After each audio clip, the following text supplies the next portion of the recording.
I honestly don't know how I'm going to go about applying this product, really. Hi guys, welcome back to my channel. Today's video is going to be a review video of the Urban Decay Velvetizer. Now, spoiler alert, I have used this product one time before. You probably have already seen that video. If not, I'll link it down below. It was a full face of first impressions. I tried this out in the video and I decided today that I was going to do a whole video dedicated to this. So what is this product? I hear you screaming at me, and what does it do? So I don't really know too much about what this actually does, so I'm going to read off the back. The first and only time I use this to set my foundation, like you normally would with a translucent powder, but it is a mix-in medium. Velvetize your foundation with the universal mix-in medium. Mix a dime size amount into Naked Skin liquid makeup or Naked Skin one and done. Of course, they're going to recommend their own brand, but I'm just going to use my foundation. I don't own any of the Urban Decay foundation, so I won't be able to test them with it. It says to create an extra velvety feel with a beautiful matte finish and added coverage. Our high-tech formula provides a smooth, soft focus effect for a perfect complexion. I did watch the Taylor talk about this product, and she did a half and half face. So she did one side with it mixed in with her foundation, and the other side she applied it on top of her foundation. So I think that's a great idea. I didn't know exactly how I was going to go and test this, so I didn't see her reaction to it or what she thought of it, because that would be spoiling it for myself and I don't want to do that. I'm going to use my L'Oreal Infallible 24-hour foundation. I love this foundation. Now, I don't have any fancy way of mixing this into my foundation, so I'm going to put it on the back of this box and I'm just going to squirt out that much. I'd say that would cover half my face. Maybe that would cover even more than half my face. Velvetizer comes in a gorgeous little container like this, a round container, and it's all like velvet all around here, purple. Then the powder is inside. Now this is extremely finely milled, but it's not like that silica type feel when you get with other kind of HD powders and stuff. That feel just, it gives me the heebie-jeebies. I actually can't deal with the silica feel.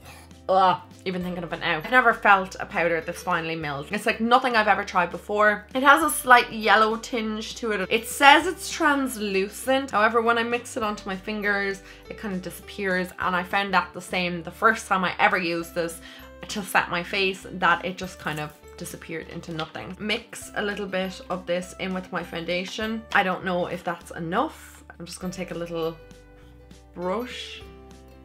Possibly should use something else with this. So I'm just going to kind of mix it in like I'm making a cake. Hopefully this doesn't cake up on me. Making the foundation a little bit thicker, I will say that, but it's so fine that I don't find like there's lumps or anything in it. I honestly can't see myself doing this every day, like mixing powder in with the foundation. I just feel like it's an awful lot of work.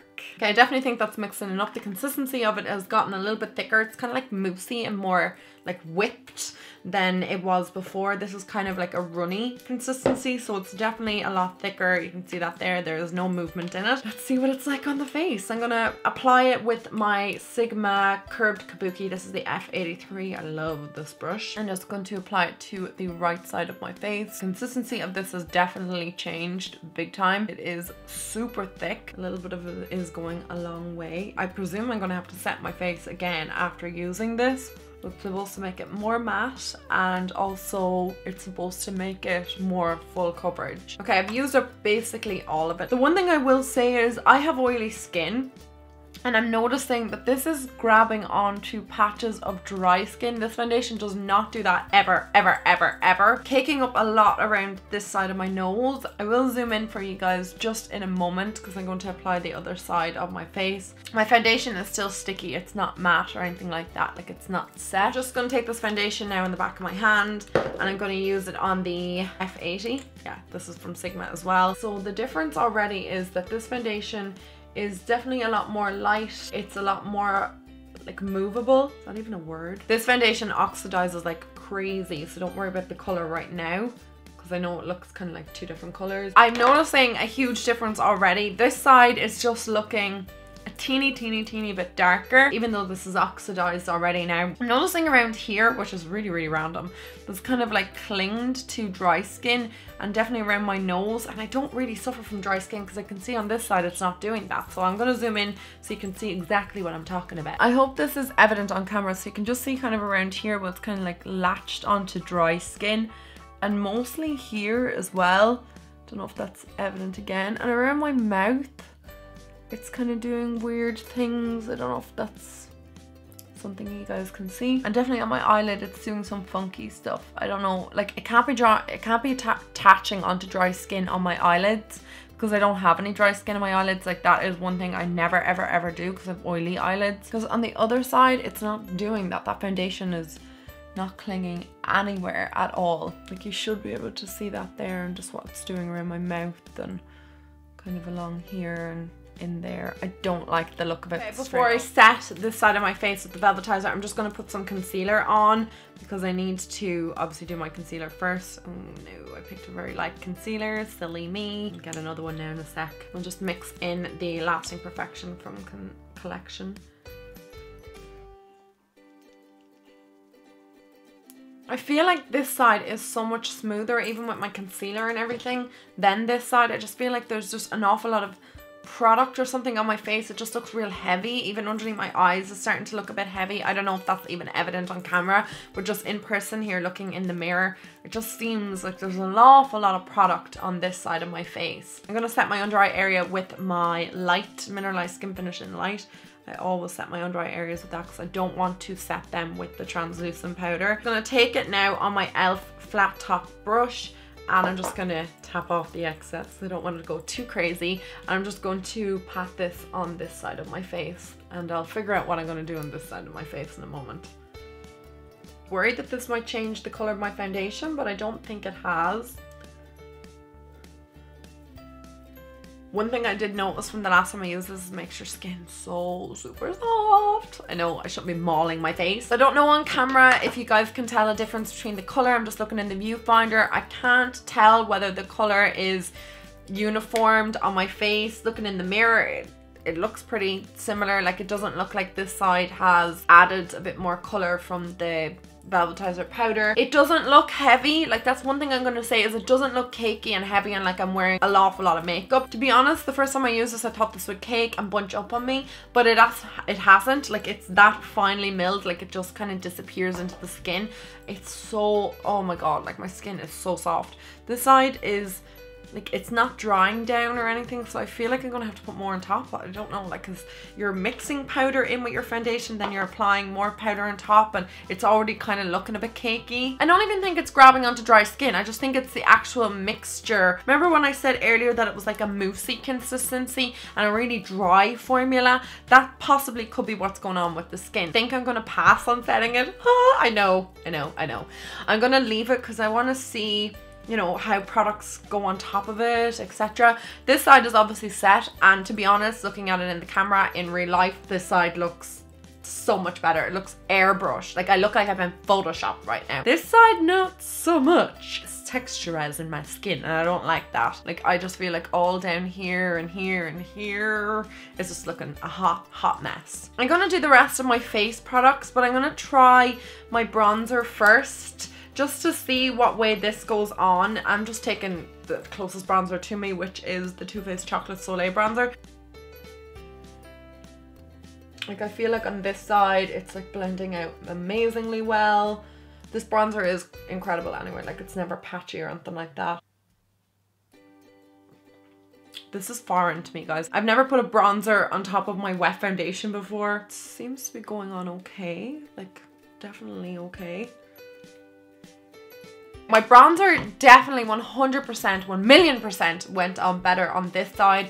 Blended out so much nicer. It's not as blotchy and it's just really smooth on my skin. This side is a different story. So I kind of feel like it gathered or bunched an awful lot here. I feel like I have a stripe down my face. Thankfully, I'm not going anywhere today. I feel like it has gone a bit patchy around my forehead as well, but I mean, it's not too bad. It's not the worst kind of thing I've ever seen on my face, but I definitely prefer this side at this moment in time. So we will give it a little bit of time, come back later and see what way the face is looking now. I think it's late enough in the day at this stage. Yeah, it's just 36 minutes past 2. I'm gonna go finish the rest of my face and I'll come back to you guys later and we'll discuss what the situation is like. Guys, I just wanted to come back just for a few moments just to talk about the velvetizer. It is now 37 minutes past 3. First off, I think that on the side that I didn't set, the side that I mixed this in my foundation, I feel like my face looks so cakey and texturized and it just doesn't look sleek or airbrushed like I was expecting it to look. I feel like it just looks very heavy.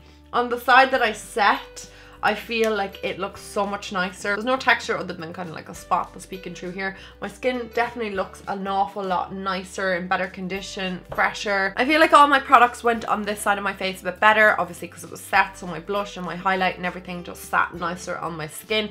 Whereas on this side, I just feel like everything was kind of dragging a little bit and just not going onto my skin as nicely. I don't know, I wasn't overly keen with the finish of my foundation on this side. I just feel like there's just so much texture that's not necessary and I don't normally have. That's so far at this stage in the day. I still have a few more hours to kind of test this out and see what way it looks on my skin later in the day. So I will pop back to you guys in a few more hours and we'll see what we're looking like then. Hi guys, so I decided that I would come back and do like a final update or kind of like a roundup of the velvetizer. So it is currently 6:45 or 4:47 exactly, and I'm just gonna go down and have my dinner and stuff like that now. So I just decided that I would pop up here and talk to you guys about my face.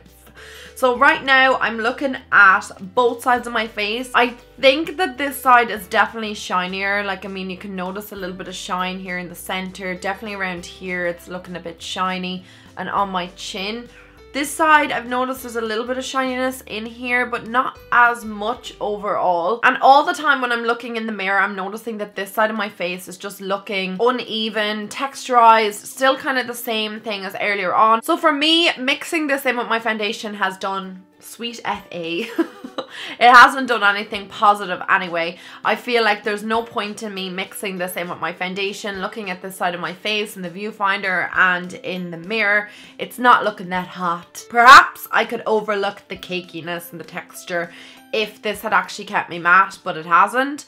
But this side feels really nice. Like, it's still quite matte, like it's soft to touch, and it looks much better than this side. Now, I wouldn't be expecting my makeup to stay on for what, I applied this around 2 o'clock, so 4 hours. I would usually expect to have to kind of blot at this stage in the day because I'm oily. There's no avoiding it. There ain't no foundation that's gonna look good. There's no powder that's gonna hold back my oils, not for that long, especially not been oily, and in the summer it's just not gonna happen. But I do find that my skin looks amazing on this side from using the velvetizer. I feel like I'm airbrushed, and in real life it looks quite nice. It's not heavy, cakey. It hasn't made my foundation look odd or anything like that. As a setting powder, this could be the new holy grail, guys. It could be. That's all I want to say at this late stage in the day. I am starving, so I'm gonna go down, have my dinner, and I will talk to you guys in my next video. Thank you so much for watching. Don't forget, if you haven't already, hit that subscribe button and join my little fam here. I would love to see you return to my channel. Thank you very much for watching today, and I will see you in my next video. Mwah!